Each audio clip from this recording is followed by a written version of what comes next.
Hello' everyone, good morning. মই আজি আপোনালোকলৈ লৈ আহিছোঁ এটা ধুনীয়া টিপছ। আৰু টিপছ বুলি ক'ম নে এইটো আচাৰ বুলি ক'ম নেজানো। চ' গাইজ, মই বেগ আৰু চৰি লৈ কিনে উপস্থিত হৈছোঁ। লগত আছে মোৰ এই দুষ্ট সাম্ৰাজ্যন। চাওকচোন মাতৰ চাপৰেদি কি কৰি আছে। মাটি চাপৰিছে মানে মাও আছে, সকলোৱে আছে।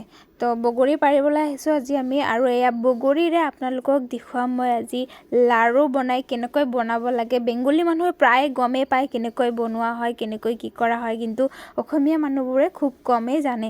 তো ঘৰত থকা বগৰী দিনো আমি কিয়নো এনেই নষ্ট কৰি কিনে পেলাম বা দুই এটা আচাৰ বনাই কিনে খাম, বাকীখিনি এনেই থাকিব। তো তাতকৈনো লাড়ু বনাই থৈ দিলে আমি বহুত দিনলৈকে খাব পাৰোঁ, পূৰা 1 বছৰলৈকে খাব পাৰোঁ। কোনো প্ৰব্লেম নহয়, কোনো ফ্ৰিজত থ'ব নালাগে, ক'তো থ'ব নালাগে। বাছ আপুনি বৈয়াম এটাত ভৰাই থৈ দিলে হৈ গ'ল। মাজে মাজে ৰ'দ দিব লাগে। তো আজি বলক মই সেইমতে আপোনালোকক দেখুৱাই আছোঁ বগৰীৰ লাড়ু কেনেকৈ বনাব লাগে। আৰু ঘৰতে আছে আমাৰ চবৰে, গাঁও অঞ্চলত থকা মানুহবোৰৰ চবৰে ঘৰতে বগৰী গছ থাকে যিহেতু।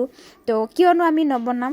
তো বলক বগৰী পাৰি লৈ ঘৰত যাওঁ। চ' গাইজ, ঘৰত আনি আপোনালোকক 2 দিন পিছত দেখুৱাই আছোঁ। এয়া চাওক, কেইটামান মই এনেই আৰু ফাটে ৰ'দত দিছোঁ আৰু বাকীকেইটা এনেকৈ আছে। গাইজ, মই যিকেইটা এনেকৈ ফালি দিছোঁ সেইকেইটা ফালিয়ে ৰ'দত দিম। ভালকৈ শুকালে এইকেইটাক মই অকণমান মছলা বা গুড়ৰ লগত এনেকৈ আচাৰ বনাই বৈয়ামত ভৰাই থৈ দিম, যাতে খাবলৈ পাৰোঁ পিছলৈকে।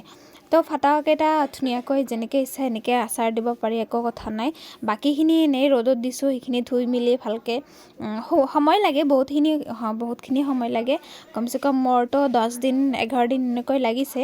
তো এইখিনি আৰু কেঁচা পকা মিক্স কৰা আছে। তো মই বাছি ওলাম। এয়া পকাকেইটা ধুনীয়াকৈ বাছি ওলাম। পকাকেইটা বাছি ওলাই বইল কৰিম। বইল মানে ক'বলৈ গ'লে পানীটো অকণমান গৰম হ'লে তাৰপিছত এৰি দিম। একদম হাফ বইল, মানে জাষ্ট বইল এটা, মানে উতল খাবই নালাগে, বাছ অকণমান বইল হ'লেই হৈ যাব। তো গাইজ, মই বইল কৰাখিনি ভিডিঅ' আৰু কৰিব পৰা নাই, মায়ে কৰিছে যিহেতু মই তেতিয়া নাছিলোঁ। তো সেইকাৰণে আপোনালোকক কৈ দিছোঁ, এইখিনি ধুনীয়াকৈ ধুই কিনে বইল কৰিব। বেছি নহয়, অকণমান সময় বইল কৰিলে হৈ গ'ল, বাছ হাফ বইল বুলি যিটো কয়। তো বইল কৰাৰ পিছত ধুনীয়াকৈ চালনী এটা ল'ব। এয়া চালনী দেখাই পাইছে, এনেকৈ চালনীত লৈ কিনে যেনেকৈ আমি তাল বা বেলেগ অন্যান্য কল যেনেকৈ চালি থাকোঁ এনেকৈ চালিব। চালাৰ পিছত এনেকুৱা ৰসখিনি ওলাব। এয়া চাওক, ভণ্টি ৰসখিনি ধুনীয়াকৈ ৰ'দত দি আছে। তাই আৰু টি টেবুলটো ভাঙা আছিল কাৰণে এইটো ভাঙা প্লাষ্টিকৰ হেৰিতে ৰ'দত দিছে। আপোনালোকে আকৌ বেয়া নাভাবিব। তো ষ্টিলৰ বস্তুত ৰ'দত দিলে অতি সোনকালে শুকায়। তো আমি প্লাষ্টিকৰ বস্তুতে দি আছোঁ, একো কথা নাই, ৰ'দত দিব লাগে। আৰু চালাৰ পিছত এইখিনি ওলাব জাবৰ। এই জাবৰখিনিও আপোনালোকে ধুনীয়াকৈ অকণমান নিমখ দি সানিব। সানি কিনে ভালকৈ শুকাই কিনে তাৰপিছত যেনেকৈ চাউল জাৰোঁ সেনেকৈ জাৰিব। জাৰাৰ লগে লগে গুটিখিনি ছাইড হৈ কিনে বাকলিখিনি ওলাব। সেইখিনি আৰু আপোনালোকে এয়া লাড়ু যিটো বনাম, এইটো লাড়ু যে বনাম, সেয়া লাড়ুৰ লগত লাড়ুখিনি অকণমান যিটো আমি ৰুকোঁ, মেচিন নে কি কয় সেইটোক, মানে আম ৰুকা কিবাকিবি ৰুকা, সেই ৰুকাৰে ৰুকি কিনে এয়া জাবৰখিনিৰ লগত ধুনীয়াকৈ জ্বালা চালা দি সানি কিনে খাব। চাব, সেইটোৰ আৰু বেলেগ এটা টেষ্ট লাগিব। যেতিয়া মানে বগৰী নাথাকিব, যেতিয়া বগৰীৰ দিন শেষ হ'ব। তো এনেকৈ ধুনীয়াকৈ শুকাইছে। শুকাৰ পিছত আমি এতিয়া অকণমান অইল ল'ম, হাতত মিঠাতেল ল'ম। মিঠাতেল লৈ কিনে এনেকৈ ধুনীয়াকৈ আটাৰ নিচিনা পিটিকি বা এই কৰি পিহি তাৰপিছত ধুনীয়াকৈ লাড়ু বনাম। মই আৰু আপোনালোকক জাষ্ট এনেই দেখুৱাৰ কাৰণে তাড়াতাড়ি বাছ বনাই আছোঁ। মিঠাতেল ভণ্টি আনিব গৈছে কিন্তু লৈ অহা নাই।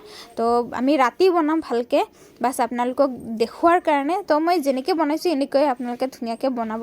মই ডাঙৰ কৰি বনাইছোঁ, আপোনালোকে ইচ্ছা কৰিলে অকণমান সৰু কৰিব পাৰে। তো ডাঙৰকৈ বনালে ভাল হয়, বহুত মানে এটাতে 0.5% ললিয়ে হৈ যায়।